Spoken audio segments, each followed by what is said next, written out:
Hola amigos y bienvenidos a este su podcast de la risa y el olvido, y como cada semana no puedo iniciar el programa sin antes darle la bienvenida a mis amigos. Hola Alfa, ¿cómo estás? Buena tarde. Hola, buenas tardes, saludos a todos, a ustedes dos particularmente, a la gente que nos escucha día tras día y a los pocos perdidos nuevos que puedan ir llegando también, saludos. Jorge, ¿cómo estás? Buena tarde. Hola, buenas tardes, casi noches. Se me hace muy extraño verlos con el pelo, no sé si tan recogido, tan peinado, tan corto. Creo que se ven mucho más jóvenes. En mi Es, caso es peinado nada más. bueno, muy bien. Yo sí me lo Eh, corté. Vamos a hablar de un tema que nos generó pues muchísimas vistas. Parece que a la gente le gustó bastante el tema. Vamos a hablar de la segunda parte de alquimia, un tema que, bueno, a mí me gustó mucho en lo particular. Y sin más preámbulo, le doy la palabra a Alfa. Adelante, Dave, ¿me puedes dar permiso para compartir pantalla? con gusto.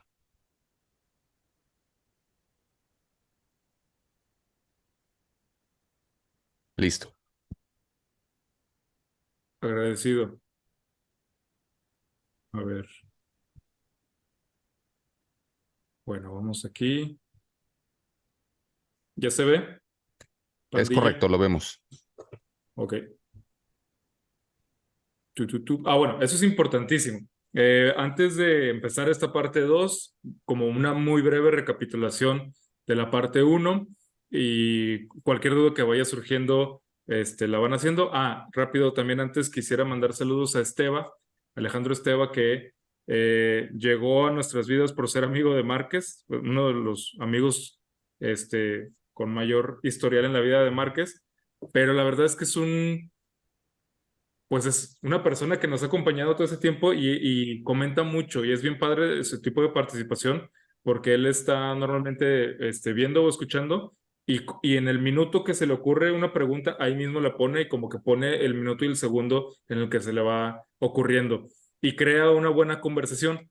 Entonces, muchas gracias a él, y saludos para el buen Esteban, porque no sé si ya le habíamos mandado saludos, pero pues es muy buen seguidor, es muy buen A mí compañero de de verdad se viaje. me hace súper padre que hagas eso, porque realmente los seguidores que tenemos, pues son muy buenos todos, pero agradecemos cuando se involucran. Es muy padre para poder tener esta conversación. Sí, sí había notado eso de él, que pone el minuto exacto de la pregunta, y eso está padre porque Ujú. podemos saber exactamente a qué se refiere.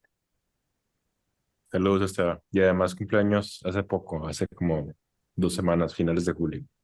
Pues ahí Así que está, pues con saludos mayor dobles. razón, Simón.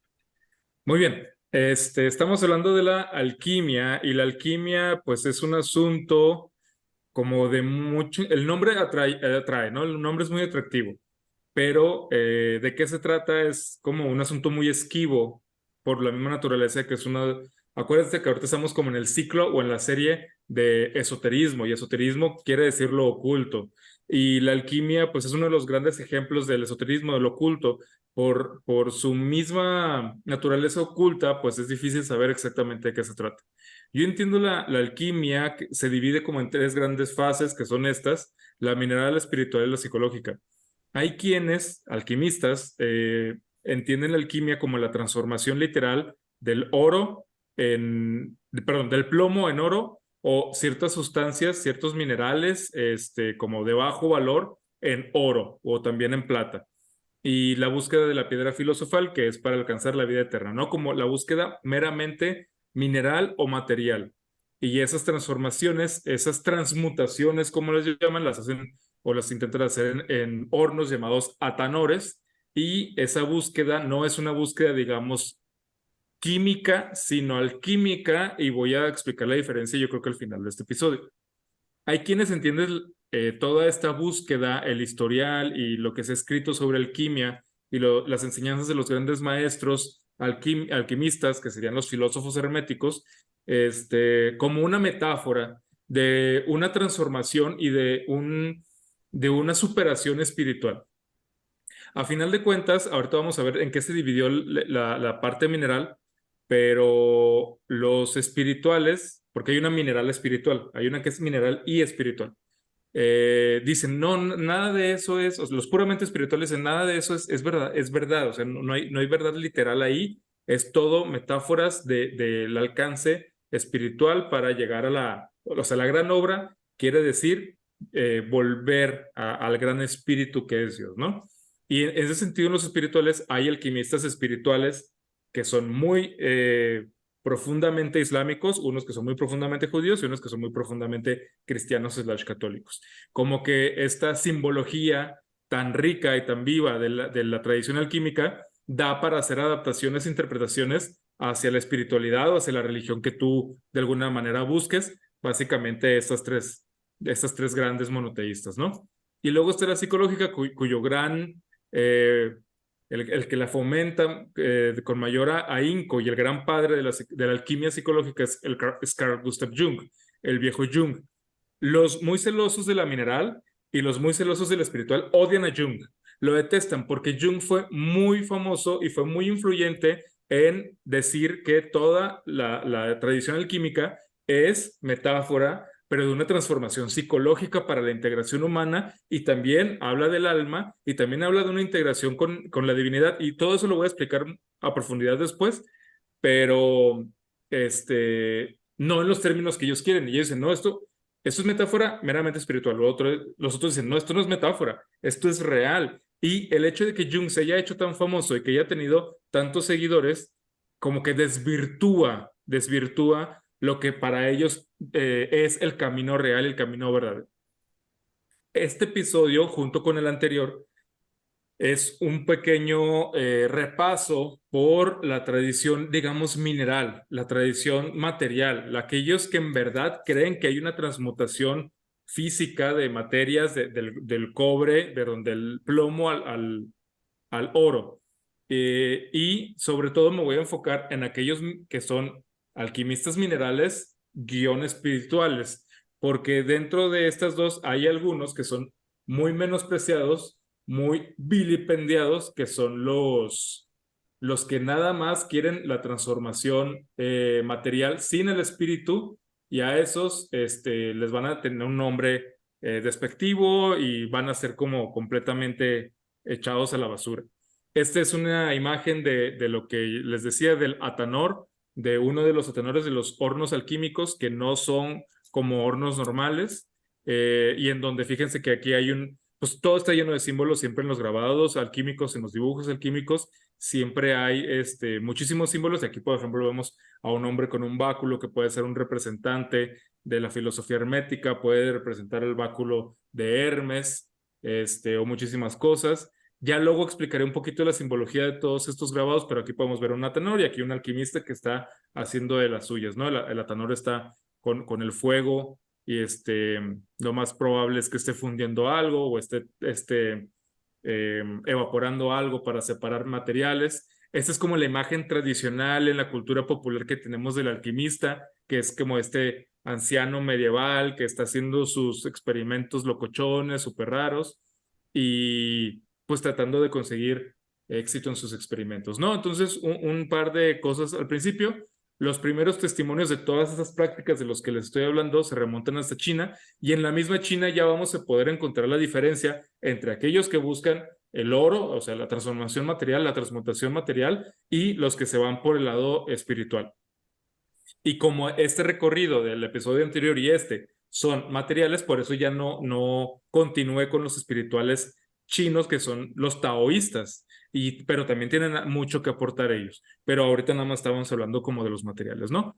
En la Alejandría de Egipto, este centro cosmopolita en donde coexistieron hebreos, coexistieron cristianos y coexistieron egipcios de la sabiduría antigua, se van a desarrollar las bases de lo que entendemos como la alquimia hasta ahora. O sea, es decir, hoy en día la alquimia ya está muy mal vista. Hoy en día la alquimia se entiende como gente necia, soñadora o charlatana que dice que puede conseguir algo que la ciencia actual ha demostrado que es imposible. Entonces, pero bueno, hubo un momento en que gozó de mucho prestigio, hubo un momento en que verdaderamente un alquimista era la gran cosa, y de hecho casi todos los líderes políticos, los emperadores, los electores, ya saben que el elector era como el príncipe en Alemania, tenían a su alquimista. Y era lo normal tener un alquimista, eran puestos políticos de peso, ¿no? En Europa estoy hablando. Y luego les digo que después de Alejandría en Egipto, van a ser los árabes los que van a tomar esta gran tradición y la van a nutrir también de muchísima sabiduría. Y desde ahí va a pasar a, bueno, eso es otra de las imágenes como tradicionales del alquimista. Bueno, sí. ¿Qué buscaban los alquimistas, sobre todo a partir de Europa? Pues la piedra filosofal y el elixir, ¿no? El elixir que les iba a dar la vida eterna. El La piedra elixir. filosofal, aquí está, es un elixir, como dice el viejo Coco Basile. Es un elixir que en estos tiempos sería el Blue Label, ¿no? El elixir, pero en ese entonces era pues el elixir de la vida eterna. Hay quienes dicen que era la piedra filosofal hecha líquido, hay quienes dicen que era un residuo o que era algo completamente diferente. Y que la piedra filosofal era el resultado de la obra, de la gran obra alquímica, que podías hacerlo en la vía seca, que duraba 3 días, pero era completamente peligrosa y casi todos morían, o en la vía larga, que eran 3 años, y que también era igual difícil, pero pues no te morías y no te salía, nada más que perdías 3 años de tu vida, ¿no?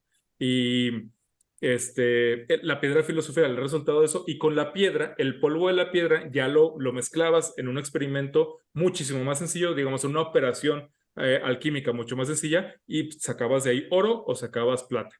Y de esos testimonios vamos a hablar hoy básicamente todo el programa. Tenemos grandes nombres de los alquimistas. Aquí tenemos a Arnaud de Vilanova, tenemos a Ramón Lull, tenemos a Miguel Servet, tenemos a Paracelso, tenemos a Nicolás Flamel y tenemos a un viejo conocido de Jorge Márquez que se llama Roger Bacon. Tenemos un episodio de nuestro podcast que se llama, creo que La Revolución del Pensamiento, y en ese episodio Jorge habla unos buenos minutillos sobre Roger Bacon. Pero estamos hablando de esas figuras, igual como Isaac Newton, esas figuras que por más que contribuyeron muchísimo al mundo del pensamiento, digamos, positivista, y que contribuyeron al mundo de la ilustración y de la modernidad, son figuras que a final de cuentas pues estaban mezcladas con todo y también tenían lo que hoy podemos decir, lo que podemos llamar supersticiones, y tenían ese pensamiento un poco mágico y espiritual y lo veían como de la forma más natural y auténtica del mundo. Para ellos no era contradictorio, era natural. Entonces Roger Bacon también estaba muy involucrado en estas prácticas que eran de su época, igual que Isaac Newton, y por más que hayan sido grandes genios de la ciencia moderna, también tenían sus intereses espirituales alquímicos, ¿no? Eso es lo que les decía. A los que nada más buscaban el oro por avaricia o como por demostración de poder o una transformación mineral, les llamaban los sopladores, los blowers.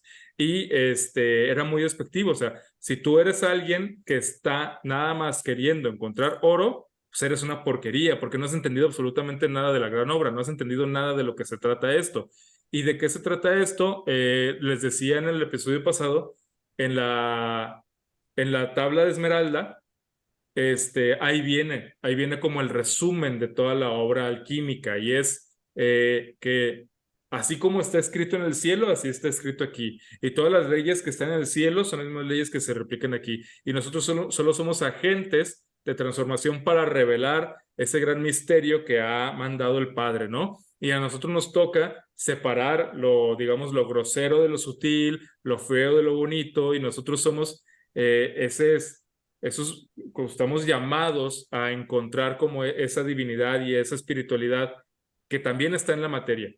Y pues es un camino que dura toda la vida, y es un camino que es más bien espiritual, y el oro es nada más como una consecuencia de eso, y la vida eterna es nada más una consecuencia de eso. Pero en realidad tú lo que estás buscando es seguir ese camino que es como el de los santos. O sea, requiere pasos bien complicados que no tienen que ver solo con el laboratorio. Sí, mucho con el laboratorio, pero tienen que ver mucho con, por ejemplo, muchos se hacían vegetarianos, muchos eran ascetas, no tenían ningún tipo de como de placer vulgar, no bebían alcohol, no tenían relaciones sexuales, guardaban toda la energía, oraban mucho.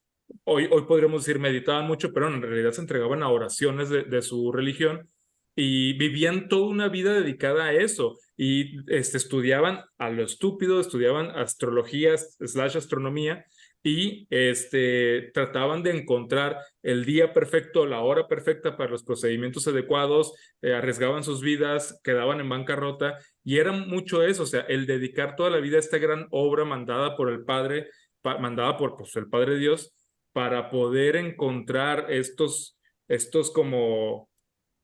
como pedazos de divinidad en la materia y poder revelarlos, era esa gran misión. Entonces, si tú nada más buscas oro para enriquecerte o para tener poder, eres una basura y no has entendido absolutamente nada.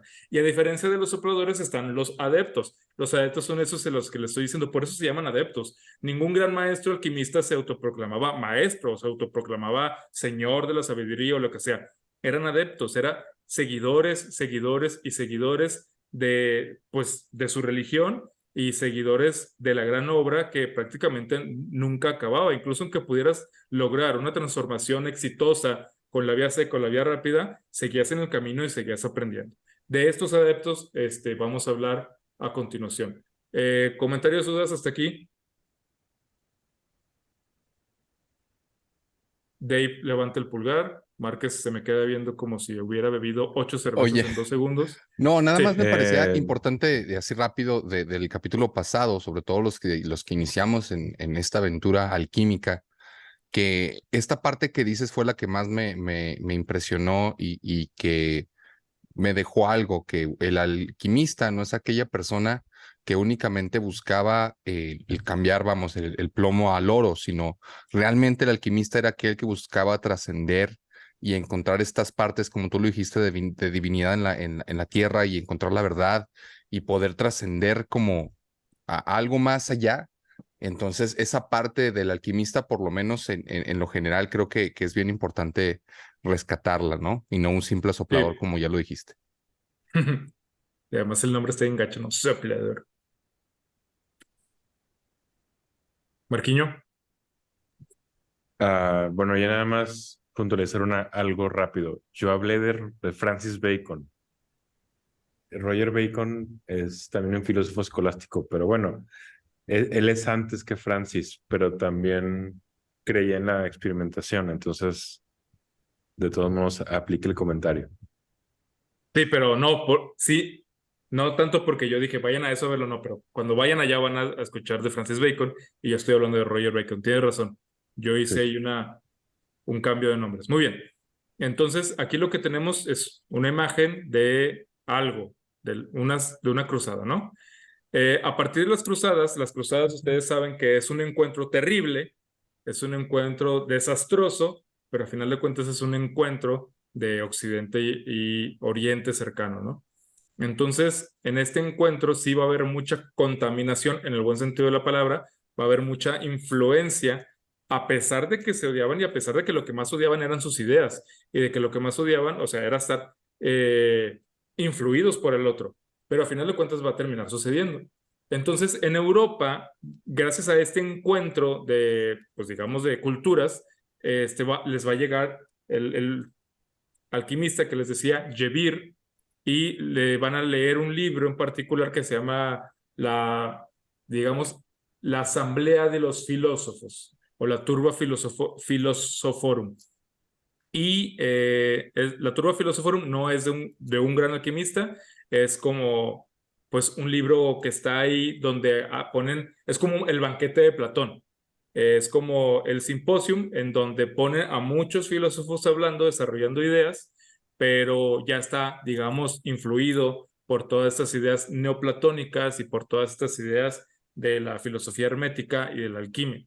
Y este libro va a provocar, va a despertar mucho el interés de los que lo leen en Europa y es lo que va a despertar como el gusanillo alquímico por ahí de la banda.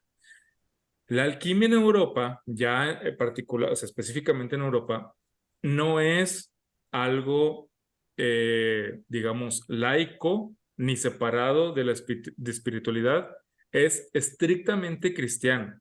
O sea, todos los filósofos alquímicos que leemos, los filósofos herméticos que leemos, eran muy cristianos, eran cristianos como bastante creyentes y de, pues, como de hueso colorado, ¿no? No eran así como que, sí, yo, como ahorita, ¿no? Tal vez un científico que dice, yo tengo el poder de la transformación, yo puedo hacer esto y es mi cuerpo, es mi inteligencia, son las leyes de la naturaleza que yo estoy siguiendo. Nada más, no hay ningún espíritu, no hay nada divino aquí. Acá todo lo contrario, acá es yo solo soy siendo parte de una obra y es Jesús el que está dirigiendo todas mis acciones. Y yo lo único que estoy haciendo es ser un instrumento para poder revelar la divinidad que también está aquí. Y sin mi fe y sin el apoyo de Dios Padre y de Jesús, esto no es posible jamás. Esto, leyéndolo así como ya como desde fuera, porque a mí me gusta ponerme aquí en el papel del creyente, ¿no? El que les cree todo. Pero ahorita me voy a poner un poquito en el papel desde fuera. Yo sí creo que tener fe sí ayuda, o sea, tener una fe en algo, en lo que sea, tener como un compromiso, una disciplina y estar verdaderamente apegado a reglas y a una meta mayor, algo que es más grande que tú, sí te ayuda mucho en una, digamos, profundización espiritual y un mejoramiento de tu propio carácter y de tu propio ser. Entonces, cuando hablan de esto, de que la obra alquímica era algo que se llevaba toda la vida y que el oro y la vida eterna eran nada más un resultado, pues sí creo que pueda tener un sentido en que sí, como vivían por algo más y vivían bien enfocados y bien concentrados y creaban mucha disciplina, sí puedo creer que era gente que terminaba desarrollando una sabiduría profunda sobre la vida. Nada más eso. O sea, claro que también tener fe puede salir muy mal, ¿eh? Y hay gente de mucha fe que ha hecho cosas terribles, pero ese es otro tema que podemos hablar después. Entonces, aquí tenemos los símbolos, famosísimos símbolos alquímicos. Tenemos, por ejemplo, dos los utilizamos todavía hoy en día, ¿no? El símbolo que utilizamos para hablar de hombres y mujeres, hombre o masculino es Marte, aquí lo tenemos, y femenino es Venus, que aquí está. Pero pues obviamente hay como tres cosas importantes, tres elementos de los que se componen todos, que son el círculo, la luna, o la media luna y la cruz. Y obviamente hay toda una explicación de por qué cada uno, por ejemplo, el único que es puro círculo es el Sol. Y, por ejemplo, hay uno que incluye todos, que es el Mercurio. Hay uno que es pura luna, que es la luna. Y todo eso tiene un porqué y lo podemos profundizar después. Qué tanto en cada planeta y qué tanto en cada metal y qué tanto en cada asociación está lo meramente masculino o lo meramente femenino o lo meramente espiritual trascendente, ¿no? Entonces, por ejemplo, aquí vemos, pues la mujer es Sol con Mercurio. Bueno, ya lo podemos platicar después. Pero, y cada uno tiene su metal. Venus es cobre, Júpiter es, ayúdenme, estaño, ¿sí, no? ¿Tienes estaño? Sol es oro, Marte es hierro, la Luna es plata, el Mercurio es mercurio y el Saturno es plomo. Lead es plomo. Y pues ya, esos son como los símbolos. Hay muchísimos más. O sea, si ustedes ponen símbolos alquímicos en Google, les puede salir una lista así gigantesca, pero esos son como los más representativos y los que menos cambiaron, los que más se respetaron, porque unos de por ahí que te puedas encontrar pueden ser inventadillos. Y nada más no se les quite de la cabeza el del Sol. El del Sol es súper fundamental. Y esto que les tengo aquí es la piedra filosofal o la supuesta piedra filosofal. La gran obra se supone que se dividía en tres fases. La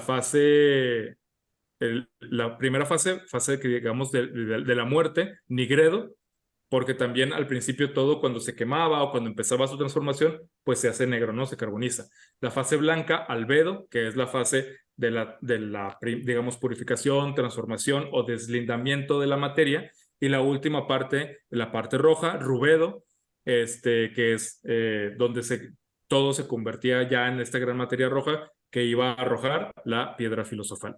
Y aquí tenemos el símbolo de la piedra filosofal. Es el mismo, nada más que muchas veces suelen separar o suelen representar diferente el círculo más como un uroboros, porque el círculo no no quiere decir, digamos, perfección, quiere decir eternidad. Y el uroboros es un símbolo más preciso de eternidad porque es esta serpiente que se come la cola, que replica los ciclos cósmicos y también los ciclos personales, individuales. O sea, como que es vencer al tiempo. Y acá un círculo sí puede representar la perfección, pero ese círculo no representa la perfección, representa la eternidad. Entonces, si se fijan, aquí dentro tenemos círculo, cuadrado y triángulo, entonces tenemos como esta idea de totalidad y estamos abarcando absolutamente todo y ese es el símbolo de la piedra filosofal, que es lo que se buscaba. Algunos dicen que es algo material, otros dicen que no es algo material, pero ya hablaremos de eso después. Este es Roger Bacon. Este vato era un alquimista muy famoso.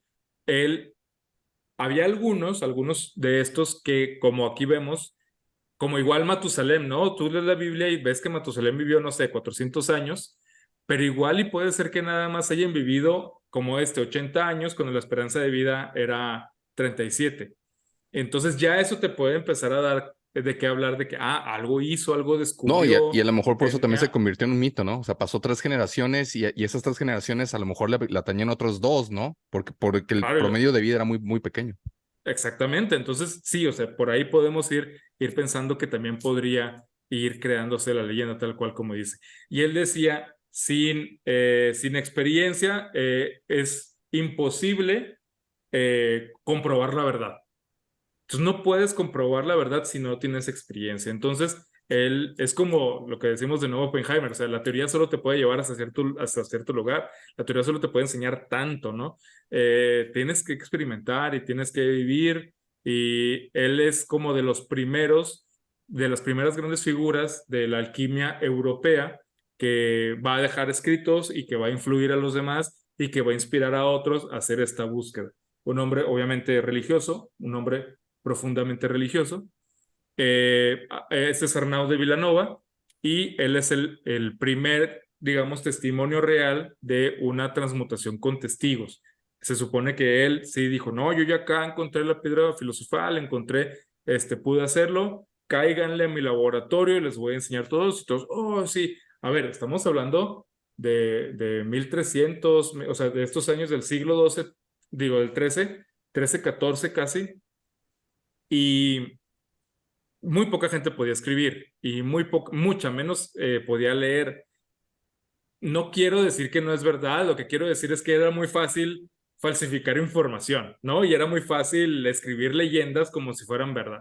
Pero bueno, ese es el testimonio que tenemos de Arnaud de Vilanova, y también a Ramón Llull o Lulio, que él es famoso porque es, creo que la primera persona o el primer gran pensador que escribió en catalán. Él era catalán y él era aprendiz de estos filósofos y se supone que logró también hacer una transmutación y se lo llevaron a Londres y en Londres lo pusieron en la Torre de Londres y a hacer una transmutación, logró hacer una transformación exitosa, obviamente se cuenta la leyenda, y con ese oro que salió de ahí se hicieron los nobles de la rosa.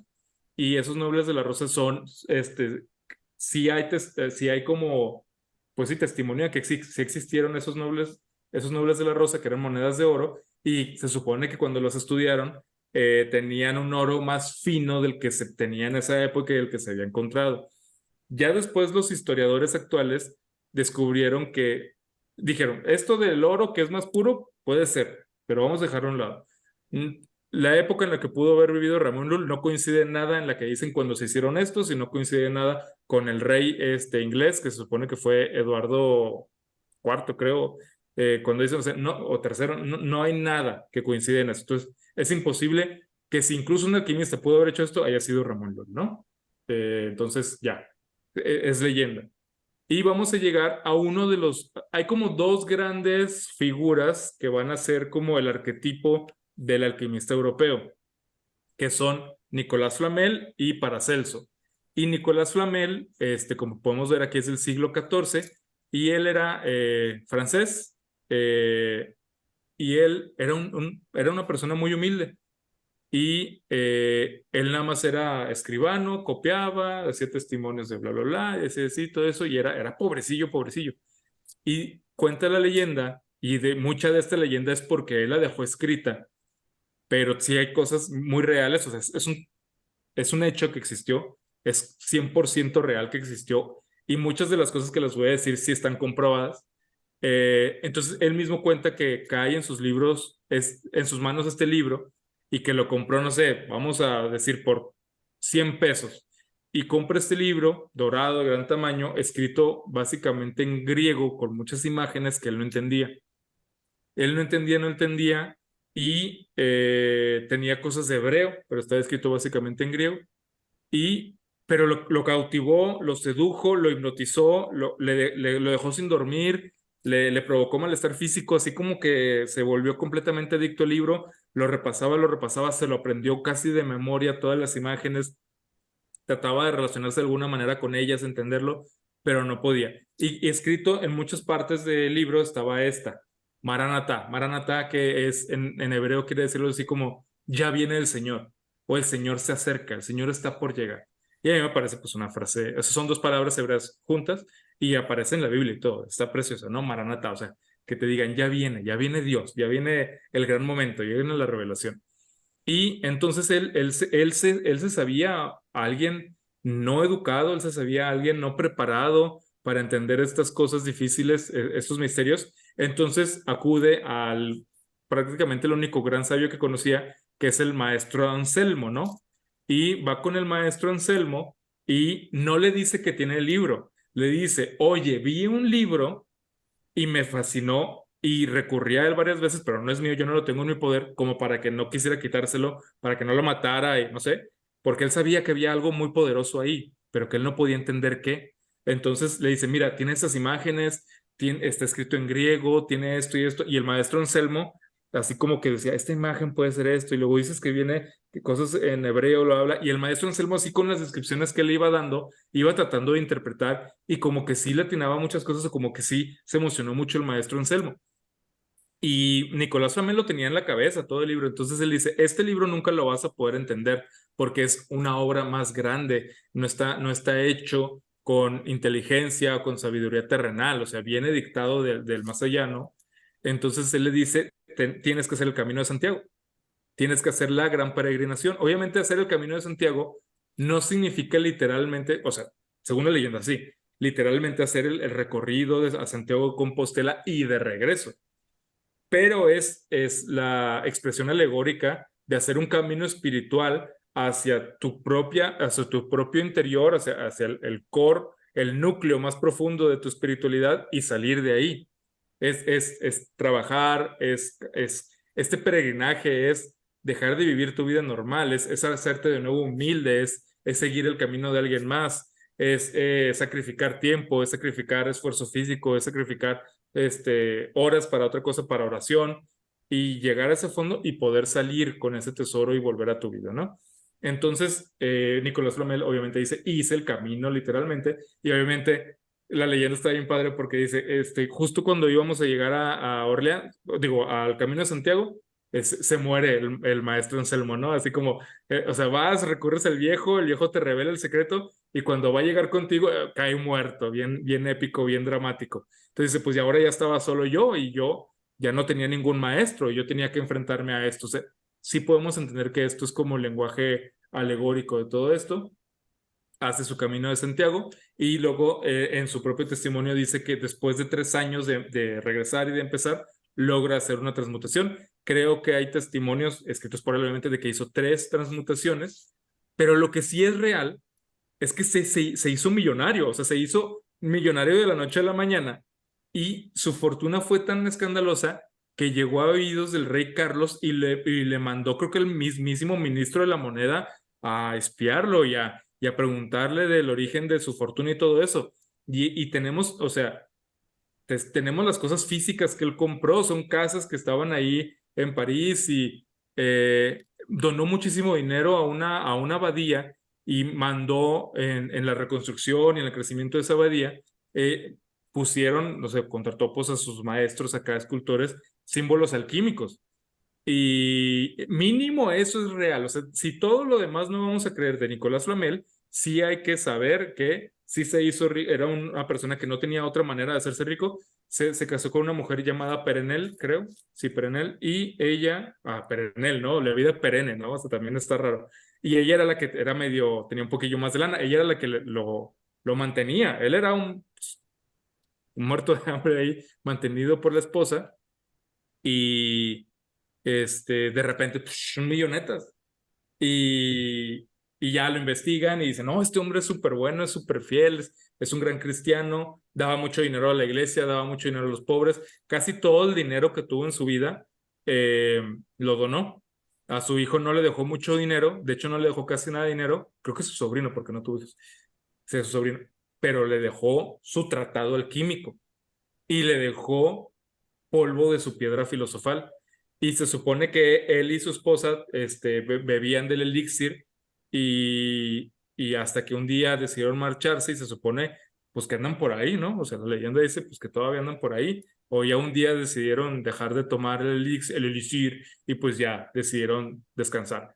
Pero luego su sobrino ahí andaba y típica historia, ¿no? Que tiene el gran tesoro, no sabe aprovecharlo, no lo lee con atención y se cree mucho porque tiene polvo de la piedra filosofal y logra hacer ciertas transmutaciones y se hace de cierta fama, pero pues es medio embaucador, medio charlatán porque no tiene verdadero conocimiento profundo y pues echa como le da un mal nombre a todo este camino de la alquimia.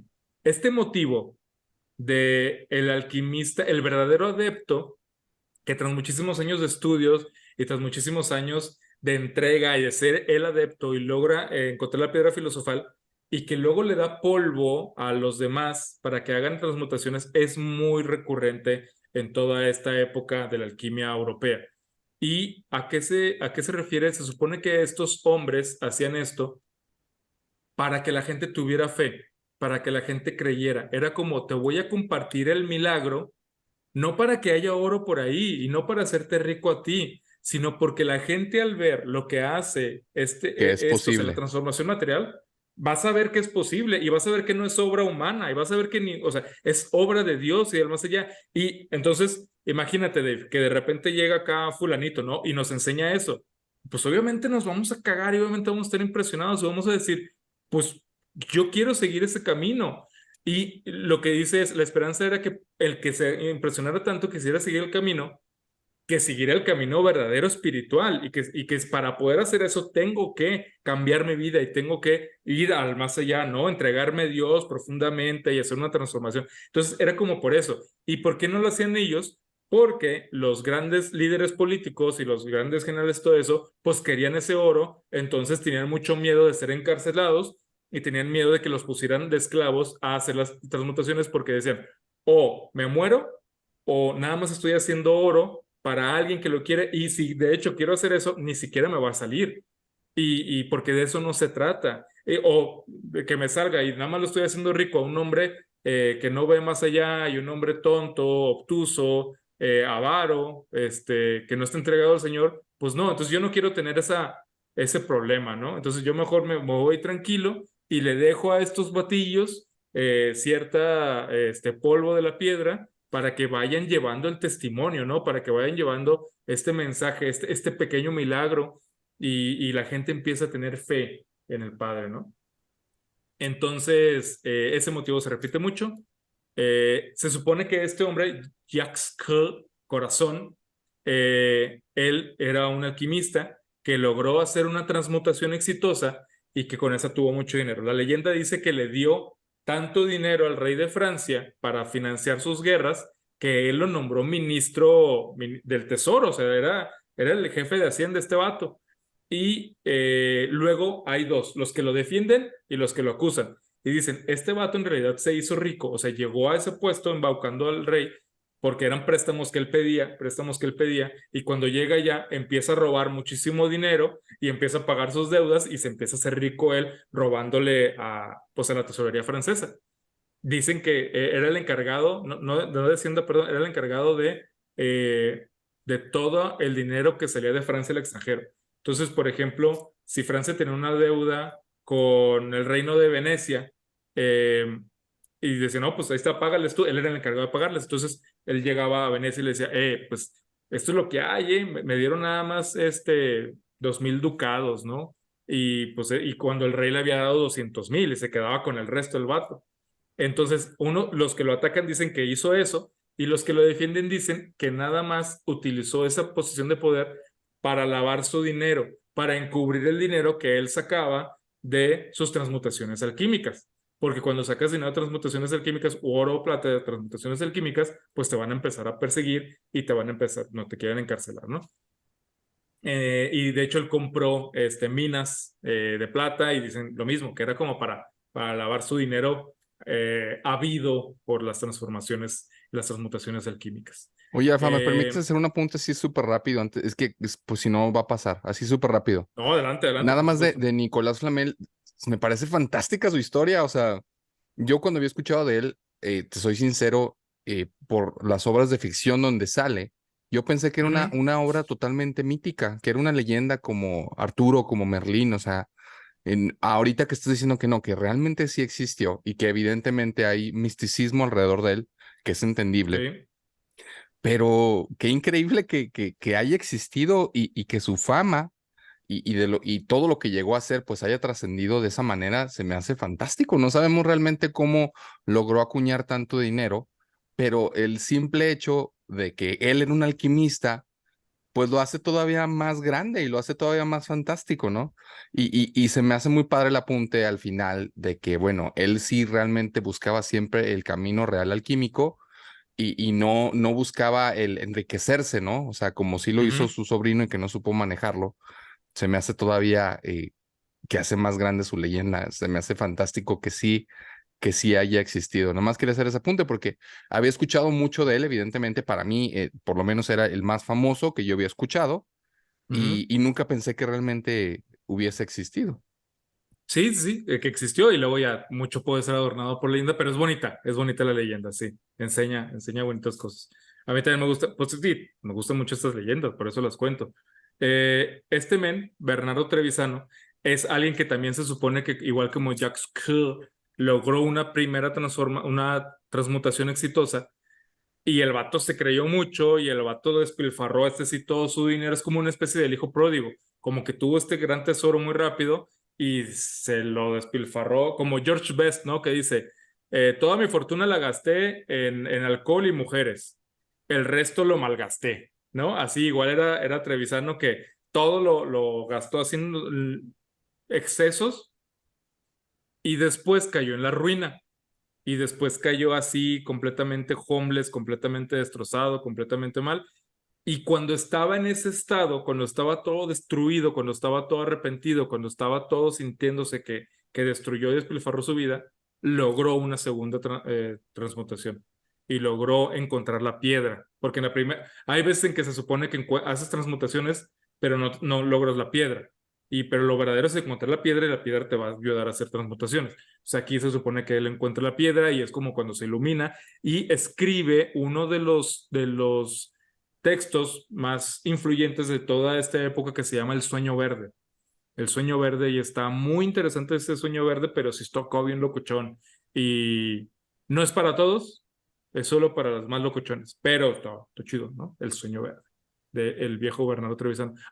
Esta es una mansión que luego se hizo hotel de Jacques Coeur. O sea, él, con su gran fortuna que haya sido conseguida por robarle al emperador o conseguida por la alquimia, y esta dentro tiene muchísimos motivos y muchísimos símbolos alquímicos. Está repleta de pequeños mensajes y hay gente que ha pensado en que, de hecho, el mismo Fulcanelli, vamos a terminar con Fulcanelli, Fulcanelli es muy famoso por su libro influyente que se llama El misterio de las catedrales. Y él dice que las catedrales son libros en donde están escritos en símbolos, que todas las catedrales con sus símbolos nada más hay que saberlos interpretar y ahí está todo el gran mensaje de la transformación espiritual, de la transformación material y de la elevación. O sea, que las catedrales no están solo ahí para tú llegar al altar y orar, sino que todo el cuerpo de la catedral es el gran mensaje de la participación de la divinidad en la tierra. Fulcanelli bien puede ser el más grande charlatán de la historia, pero la idea es muy bonita, ¿no? La idea está padre y imagínate, nomás imagínate que pudiera ser cierto eso. Un poco así hay quien dicen que es esta mansión de Jacques Coeur. Ok. Luego, este Augusto de Sajonia era el elector de Sajonia, esta parte en Alemania, y él era pues muy alquímico y era muy, muy celoso y él quería ser como el gran elector que se hiciera rico a partir de la alquimia.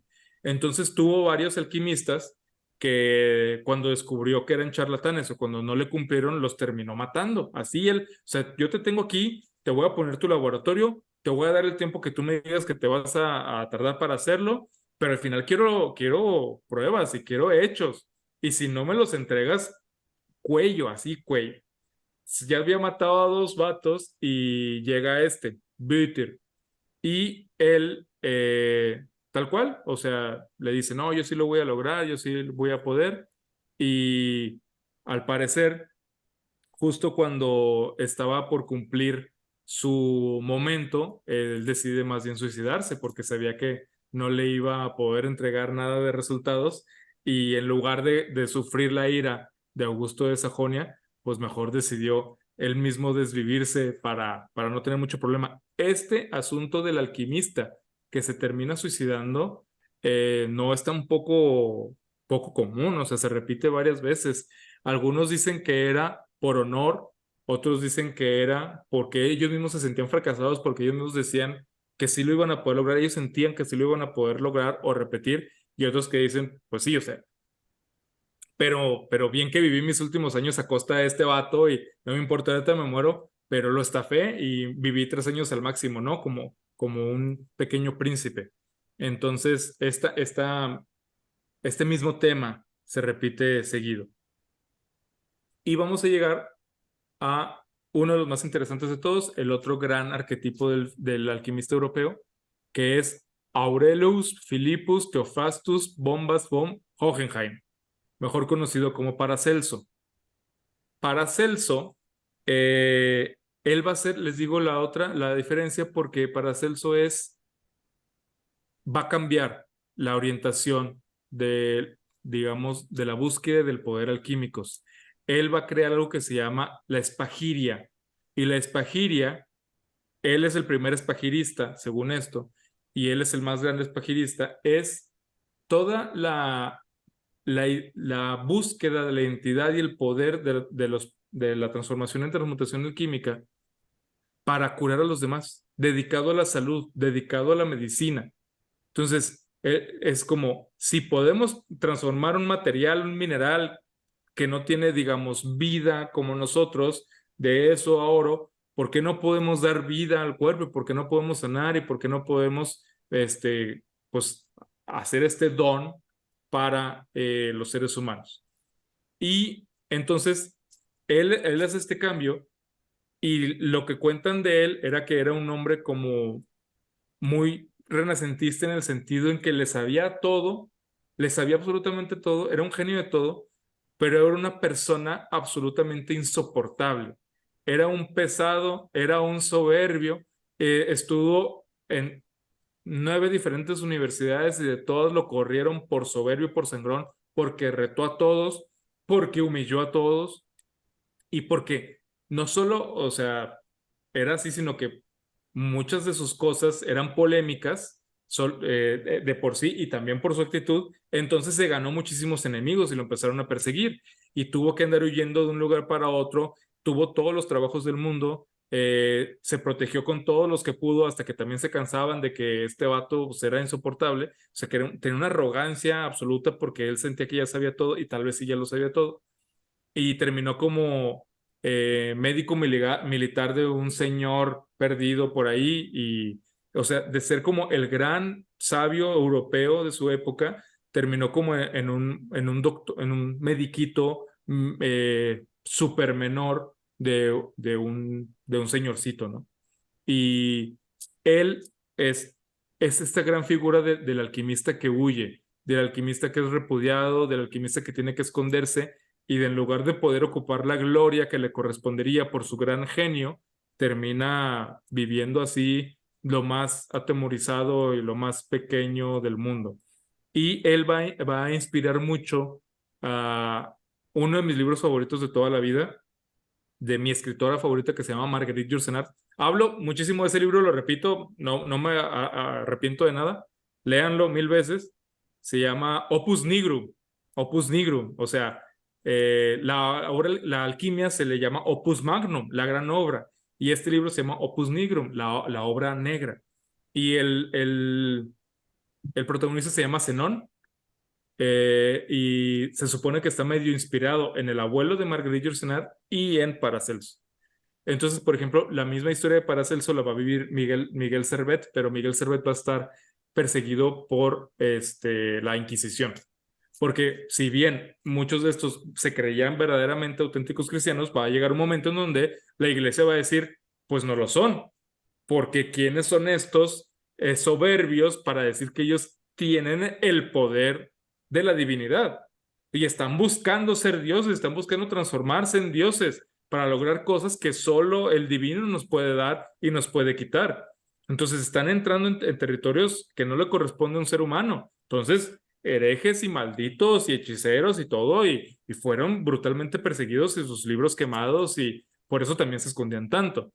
Ellos se sentían profundamente en la mera línea correcta de la espiritualidad de la religión cristiana, pero el poder decía, no, estos vatos son peligrosos y hay que cortarles la cabeza. Eso le pasó a Miguel Servet, lo quemaron. Tuvo una vida como Paracelso, tal cual, muy inteligente, a veces arrogante y soberbio, y lo fue como que llenándole de las piedritas a los grandes señores, a los grandes obispos, y lo terminaron quemando. Hay una novela impresionante de Miguel Servet que se llama Reconstrucción de Antonio Orejudo. Esas dos novelas, pues no las leo más porque pues no se puede, pero las recomiendo ampliamente. Reconstrucción lo he leído 3 veces y Opus Nigrum 4 o 5, pero en verdad me quedaría ahí si pudiera toda la vida, ¿no? O sea, son preciosas. Y pues él como que dio ese gran giro, él nos dejó este gran legado de que la verdadera búsqueda debe estar en mejorar al ser humano. O sea, olvídate de material, olvídate de la riqueza del oro. O sea, piensa en cómo puedes sanar un cuerpo, piensa en cómo puedes cambiarle la vida a alguien, piensa en cómo puedes utilizar tu don para salvar vidas y para mejorar la vida de alguien, ¿no? Él va a ser maestro de von Helmont. Von Helmont es famosillo porque también fue perseguido y también fue encarcelado. Él tenía un mejor amigo que era Butler y se supone que también él en algún momento tuvo polvo de la piedra filosofal que no era producido por él. Y cuenta la leyenda que era Paracelso cuando andaba en su huida y en su modo incógnito y de adepto misterioso oculto por ahí, que llega con Van Helmont y le da polvo. Pero justo lo curioso de Butler es que Butler nunca fue perseguido. Butler nunca lo persiguieron y él era 100% un espagirista. Butler se supone que tenía una muy famosa y milagrosa piedra de Butler y él sanaba milagrosamente a la gente con la piedra de Butler, pero a Butler jamás lo persiguieron, jamás. Lo único que le preguntaron es, ¿sabes dónde está Van Helmont? Y sabes si es bueno o malo, sabes si hay que perseguirlo, encarcelarlo, matarlo o no, y eso es todo. Pero a Van Helmont sí lo persiguieron porque él sí tenía el poder de llegar al oro. Y ya, pues sí lo agarraron, más tarde que temprano, pero sí lo agarraron. Luego vamos a llegar, por ejemplo, a en español le dicen el Becio o el Betius, y de nuevo, a este vato le va a llegar un adepto y le va a dar el polvo y él va a decir, miren, llegó a esta persona, me dio estas instrucciones y con esto voy a poder, esto es en Países Bajos, y voy a poder hacer una transmutación. Vienen al laboratorio, me acompañan para ver si es cierto, y se supone que lo hizo así. Y como que él era tan transparente que dijeron, pues vamos a avisarle a las autoridades. Invita a las autoridades y le dice, hey, así está, vamos a hacerlo. Van las autoridades y así con ellos. Y luego va subiendo y con todos le sale la transmutación hasta que se le acaba el polvo de la piedra filosofal. Incluso Spinoza, el famoso Spinoza, el filósofo Spinoza, estaba muy interesado en el asunto y investiga un poco por su propia cuenta, va y lo entrevista, o sea, él se encuentra con él y dice, a ver, ¿qué onda? Le muestra el oro conseguido y se supone que al examinarlo, si era oro igual más puro del que se podía encontrar y del que circulaba en esa época. Entonces, de nuevo, aquí, o sea, yo ahorita estoy como que en la posición de creer, pero pues sí, el gran filósofo del que nadie duda su autenticidad y que sabemos que era una persona de intelecto real y que no era nada así charlatán, dice, pues por todo lo que yo he visto, pues eso fue algo real y yo no sé cómo pasó de nada, pero ahí está, o sea, yo doy testimonio no de la transformación porque no estuve en el laboratorio, pero de que el oro sí está bien cañón y parece que el Betius dice la verdad. Entonces sí hay casi como dos, tres dudillas. Luego vamos a llegar a otro gran filósofo, perdón, otro gran alquimista que es Láscaris. Y Láscaris era otro de esos que se supone que había logrado la transmutación de alguna manera como divina, que era un gran genio.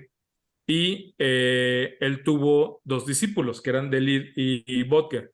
Y también lo mismo, la misma historia.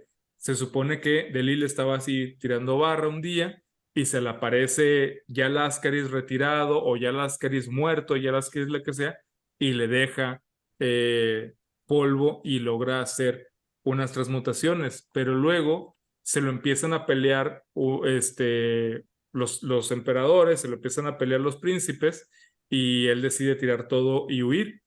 Y a Böttger sí lo agarraron, o sea, lo mismo, a Böttger lo agarraron y lo encerraron y lo pusieron a trabajar hasta que lograra eso como un esclavo. O sea, él estaba literalmente encadenado en un laboratorio alquímico y estaba tan desesperado porque él no sabía porque esos heredaron polvo, según la leyenda. O sea, ellos nunca lograron hacerlo. Y es lo que no entendían como esos grandes señores, ¿no? Ellos decían, no, pues te estás guardando el secreto para ti, lo cual también era obvio que iban a hacer. O sea, que tuvieran ese poder, pues no se lo iban a regalar así, ¿verdad?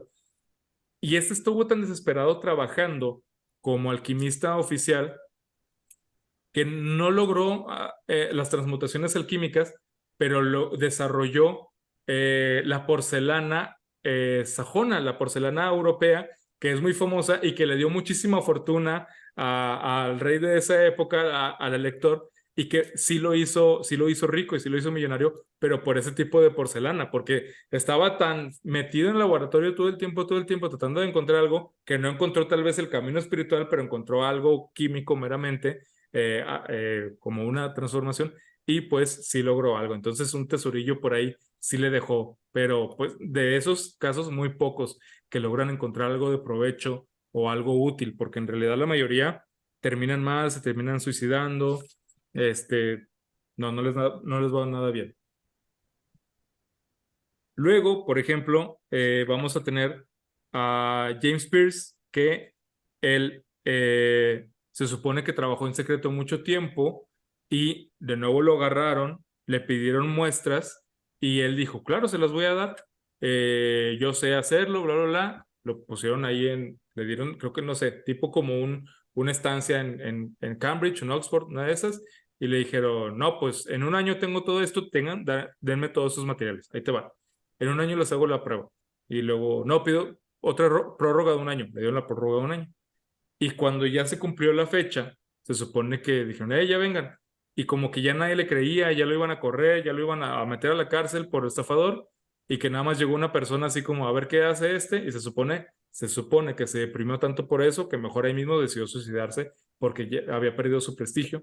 Y no se sabe si lo iba a poder hacer o no, pero pues obviamente si puedes hacerlo, aunque venga uno, lo haces y vuelves a ganar prestigio, ¿no? O sea, era porque pues, ya se le había acabado el tiempo.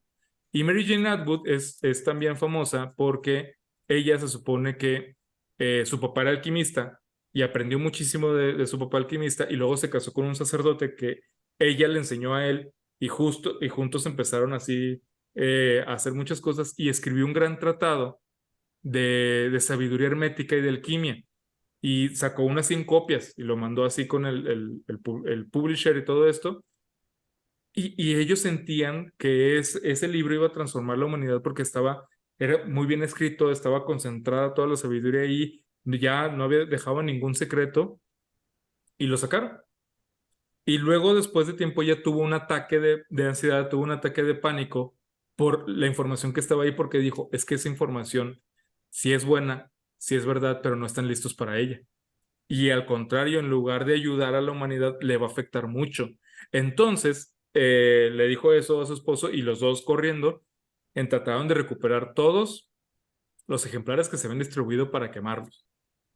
Cuenta la leyenda que se quemaron todos menos uno, y que anda por ahí, pero quién sabe.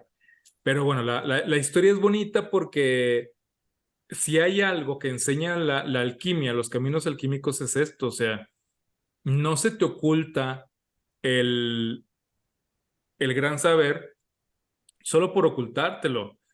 Se te oculta para que te des cuenta que necesitas estar maduro para tenerlo enfrente. Un gran tema en común de los alquimistas es que la materia primera, o sea, la materia de donde se va a sacar todo eso, es una de las materias más comunes que hay en la Tierra, y es una materia que nadie valora, es una materia que todo el mundo discrimina, y que solo cuando tú mismo entrenas tu alma y desarrollas tu ojo espiritual, puedes entender el valor de esa materia. Y es así, o sea, si te pusieran ahorita el gran secreto enfrente de tu nariz, no sabrías valorarlo, no sabrías entenderlo. Pues no resulta bueno, resulta contraproducente, te vacunas o lo que sea. Entonces dicen, el tesoro está ahí, pero tienes que hacer el camino de Santiago, tienes que ser humilde, ¿no? Tienes que empezar por algún lado y reconocer toda esa transformación. Y ya, pues para terminar, no puse Fulcanelli, se me olvidó poner a Fulcanelli. Bueno, Fulcanelli es el último gran alquimista o el último gran charlatán. Murió, voy a decir, tal vez me equivoco, en los 80s, una cosa así. No. Murió antes, pero sí, o sea, Fulcanelli es casi contemporáneo. Y él es muy famoso por estos libros del Misterio de las Catedrales y otro que ahorita no me acuerdo. Y se supone que sus discípulos les pasó el secreto, pero que los discípulos así sin problema dice, lo vi la semana pasada, o sea, ahí andaba en una fiesta, a mi maestro Fulcanelli lo vi, o sea, él tiene el elixir, él se lo sigue tomando y ahí anda. O sea, tiene 300 años y anda sobre la tierra. Ajá, exactamente así, o sea, puedes ser un loquito el que lo esté diciendo, pero ahí está, ¿no? O sea, sigue habiendo como testimonio de gente que se supone que anda en esos caminos y que lo consigue. Y es una figura muy polémica, pero pues de ese ya hay, o sea, fotos y todo, o sea, el vato anduvo ahí, o sea, y se supone que sigue siendo partícipe de esa gran tradición alquímica. Entonces, nada más unas últimas como conclusiones de este camino materialista de la alquimia. Les digo que la historia de la alquimia es uno de los mejores ejemplos del esoterismo, porque no es información que se oculta por envidia, sino como porque no estás listo. Voy a hacer una comparación que hace Alan Watts. Alan Watts dice, el estado de la conciencia al que puedes llegar con LSD no es muy diferente al que llegas con 8 años de meditación. Pero cuando llegas con LSD difícilmente vas a poder entender algo, difícilmente vas a poder atrapar algo, difícilmente vas a poder comprender, madurar, crecer, y al contrario, te puede destruir. Lo que decía Jorge en uno de sus primeros capítulos, cuando hablábamos de los griegos, es un tema muy común y aplica perfectamente. Si uno de nosotros ahorita ve a un dios a los ojos, cae fulminado. Si uno de nosotros ahorita ve la verdad o ve algo, ese gran divinidad que está más allá de nosotros, pues nos podemos volver loquitos. Entonces, tal vez el vato que llegó meditando 8 años estaba un poco más preparado para ese momento y para esa verdad. Y tal vez es lo suficientemente maduro para no verla directamente a los ojos, sino ver poquito y decir, ¡ay, güey! Y ya, y medio poder hacer algo con ello, con lo que vio. Entonces, este es el camino que tienes que seguir para poder tener esa gran verdad, porque así como estamos, pues somos inmaduros y no tenemos la capacidad de participar en ella, ¿no? De las tres que les digo, la material, la espiritual y la psicológica, esta es como la más chafa, la más vilipendiada, la que más fácil se puede hacer menospreciar, ¿no? La alquimia material. Estos alquimistas, Fulcanelli y sus discípulos y todos los anteriores, reniegan de ser prequímicos y reniegan de ser los grandes fundadores de la química y reniegan ser personas que formaron parte de esta historia de la sabiduría científica moderna, científica actual. Ellos dicen, no, de hecho, la ciencia actual está equivocada porque la ciencia actual deja de lado el espíritu, la ciencia actual deja de lado a Dios, la ciencia actual deja de lado que somos parte de algo más grande y solo estamos transformando la materia a lo estúpido, somos peores que trogloditas porque estamos teniendo poderes que no sabemos utilizar y nos estamos siendo más brutos. No puedes perder el respeto a lo que te rodea, no puedes perder el respeto a los espíritus, al gran espíritu que está aquí en todo, ¿no? Entonces dicen, no somos precursores, somos áreas completamente diferentes y lo que nosotros pensábamos en ese momento lo seguimos pensando y estos vatos son otra cosa. Entonces, eso me parece muy importante señalarlo porque en nuestra cultura tradicional se dice, la alquimia es la prequímica. A partir de los descubrimientos alquímicos salió la química y sí, es verdad. Muchos de los descubrimientos alquímicos que hacían en Sotenor y todo esto, pues los utilizan los químicos ya después para hacer como sus experimentos más científicos, ¿no? Tanto mensaje encriptado, tanto simbolismo, tanto no decir la verdad directamente, pues hace casi imposible entender qué tanto de esto es cierto, qué tanto de esto lo escribió alguien verdaderamente creyente y que tenía una búsqueda auténtica, qué tanto lo escribió alguien que verdaderamente logró algo, qué tanto lo escribió un charlatán o miles de charlatanes, o si todos han sido charlatanes, o si todos han estado equivocados, o si de repente hubo 2, 3 que sí valían la pena, pero están ocultos y perdidos en un mar de entre ilusos y entre charlatanes, no lo sabemos.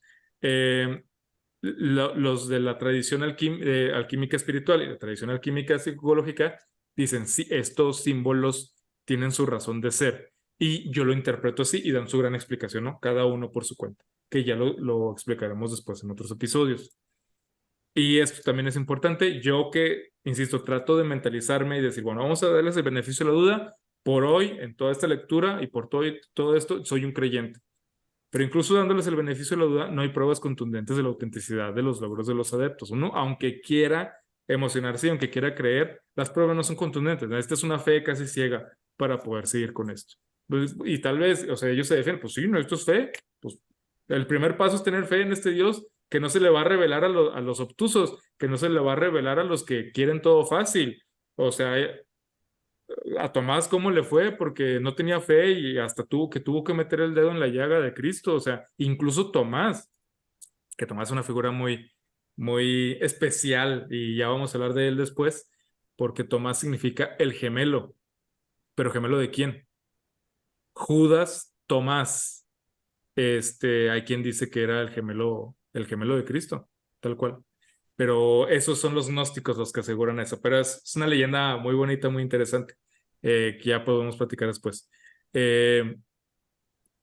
Y pues tal cual, lo que les digo, sobre la alquimia espiritual y sobre la alquimia psicológica, ya hablaré en el siguiente episodio, junto con las reflexiones de todo esto, ¿no? Porque ahorita no estoy dando tanto mi punto de vista, ahorita más bien estoy dando como un repaso medio histórico. Obviamente sí meto mucho de mi cuchara, pero trato de ser medio nada más ahorita informativo y ya después podemos decir muy bien qué pensamos al respecto, pero pues no podemos dejar de lado la búsqueda de los que se enfocan en lo espiritual y de los que se enfocan en la psicología. Oye, Alfa, y me gustó mucho sí. que contaste toda esta primera y esta segunda parte y tú dijiste al principio del primer episodio que, bueno, vamos a ver esto ahorita en estos primeros 2 capítulos como si yo fuera parte de esta consigna, que yo creyera ciegamente en lo que ellos están haciendo. Entonces me gustó mucho ese approach porque nos va a permitir en el siguiente episodio de las reflexiones, pues realmente ver qué es lo más importante de todo, ¿no? De todo esto, ¿no? Que la verdad tiene un mensaje muy bonito, la verdad se me hace, ahorita el tema me voló la cabeza, se me hace un mensaje muy padre. Sí, gracias, qué bueno que lo dices, muchas gracias. Y lo que viene te la va a volar más porque las interpretaciones espirituales y psicológicas son preciosas, son bellísimas, son poéticas, son inspiradoras. Cuando las lees los símbolos a la luz de esas interpretaciones, dices, wow, o sea, es que sí tiene mucho sentido. Y ahora, mucho de eso también lo agarran los materiales. O sea, te digo que hay unos materiales que es espirituales más esto, pero pues sí, hay celosos, hay puristas, es puro espiritual, es puro material o es puro psicológico. Y Jung no es puro psicológico, Jung mezcla espiritual y psicológico. Y, por ejemplo, mi principal fuente de lo espiritual es Titus Burkhardt. Y él sí es purista espiritual. Él le tira dedo a Jung y le tira dedo a los sopladores. Pero pues, sí, cuando lo lees es bastante inspirador ese vato. Entonces sí, por ahí vamos a platicar un poquito de eso. Igual, cuando desarrollemos esos puntos un poquito, dándoles el beneficio de la duda a cada uno y luego ya después lo que decidamos sacar de conclusiones cada uno, ¿no? Jürgen. Bueno, voy a hacer trampa. Nada más voy a decir rápido para los escépticos como yo. Nada más de la parte material, como de la alquimia. Ahorita ya sabemos de formas de transformar el plomo en oro. Una, la más obvia, es a través de hacer de una explosión de una estrella. También se puede hacer cuando hay una mezcla entre un hoyo negro y una estrella o dos estrellas de cierto tipo, como más de neutrones que chocan. Y hay otra que es utilizando un acelerador de partículas. Puedes aventar neutrones como a altísima velocidad y al plomo le tiras 3 protones. O sea, el plomo tiene, si mal no recuerdo, 81 protones y el oro tiene 79, tiene 3 menos. Entonces, si le tumbas 3, ese plomo se convierte, puedes sacar de ese plomo oro. O sea, es una cantidad muy pequeñita, o sea, en realidad no vale la pena, pero está chingón que se pueda. Y ya, Sí, esto es y todo lo los que iba a decir. procedimientos son muchísimo más imposibles y más caros que ir a una mina, ¿verdad? O sea, Sí. Pero eso le da también un curiosidad significado científica. interesante, porque prácticamente tendría que tener de algún sentido el dedo de Dios para poder hacer eso, para colisionar estrellas y entrar en un hoyo negro, tendría que ser algo así. Sí, O sea, por eso está padre también. Digo, obviamente estamos claro. hablando desde ese punto de vista, ¿no? Sí, sí, sí, sí, totalmente. Que tiene que ver más bien con lo que dije yo ahorita, pero la verdad es que luego cuando estás en la escuela no te das cuenta, bueno, yo no me di cuenta, pero la tabla periódica de los elementos es una maravilla. Eh, Y sí, de o Dimitri sea, Mendeleev, o sea, la forma en la que está es acomodada y una serendipia, o sea, se dio de una manera brillante el acomodo, como que la prefiguración, porque hasta los lugares huecos los dejó bien para lo que todavía no se había descubierto, pero sabía que se iba a descubrir y que iba a tener este orden y que iba a pertenecer a eso. O sea, sí es como, dicen que es como la obra de un genio que pues no pertenecía a las posibilidades que pudiera tener un ser humano, sino que llegó por ahí de otro lado. sí, pero bueno, nada más quería detallar eso. Y ya, pues, con ganas de escuchar la tercera parte, porque creo que va a ser lo más interesante, la parte de, pues, esas interpretaciones espirituales y psicológicas. Era Sí, sí, sí. reptiliano. Ahorita ya que está, ya se sabe, era reptiliano, es por eso. Most likely, lo más probable es que sí, que haya algunos que ya se revelen después. Mi pregunta es, ¿quién de ustedes dos va a ser el que se quite la máscara y nos va a revelar que era un reptiliano tarde o Mira, temprano? si hiciéramos un survey, creo que quedaría el número uno Jorge. No, pero no Sí, sé, es mi fácil. interpretación, o sea, de que Sí, yo sí, también. sí, creo que sí es reptiliano Jorge. De hecho, a veces si le pones pausa en los primeros videos, sí se alcanza a ver que el ojo se le hace de reptil. Si alguno O lo a lo ve, mejor de repente un día le iba a captúrelo. decir, es muy interesante y se va a quitar así la máscara. Ese güey. Y sí va a ser muy interesante, la verdad. ¿Quieren ver algo interesante? Exactamente. Y bueno, amigos, así concluimos un episodio más. Espero lo hayan disfrutado tanto como sé que yo lo disfruté. Como siempre, si tienen ustedes alguna pregunta, es importante que la pongan en los comentarios. Si creen que este contenido le gustaría a alguno de sus amigos o conocidos, por favor, recomiéndenos. Y nos vemos la próxima semana aquí en su podcast de La Risa y el Olvido. Gracias.